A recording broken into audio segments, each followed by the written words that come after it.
Sveiki, šiandieną pristatome ką tik grįžusi Opel Astra. Naujausias modelis 2023 metų. Prieš 1000 km darytas pilnas aptarnavimas, pakeistas pagrindinis diržas, visi diržai ten, tepaliukai ir panašiai. Yra visos sąskaitos, car vertical ataskaitos, automobilis be jokių defektų, nebuvęs nei kartą daužtas ar dažytas. 23 galo Opel Astra naujausias modeliukas.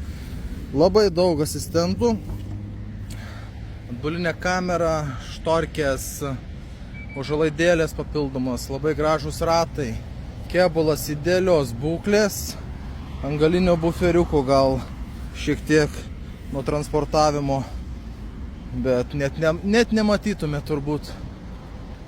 Labai įspūdingai, naujai, gražiai atrodantis. Pasižiūrėkite viduj. Salonas AGR su masažai, su elektrom. Čia visko turime. Namuose tokios planšetės neturite. Kiti televizoriaus koks čia.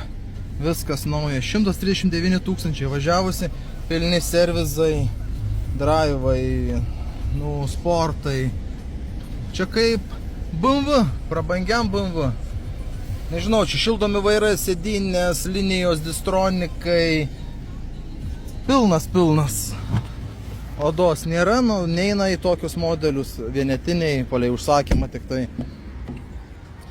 Labai gražus kombinuota oda, visur gražu, švaru. Tai va, automobiliukas, pasikartosiu, 2023 metų, 1.5 dizelis, 96 lygtai kilovatų, bijau sumeluoti, reikia pasitikslinti. Rimtam pirkėjui viską pateiksime, visas ataskaitas, visas išrašų sąskaitas, pilnos sumos. Automobilio kainą padarysime pačią pigiausią rinkoje, Lietuvoje tokios kainos nėra.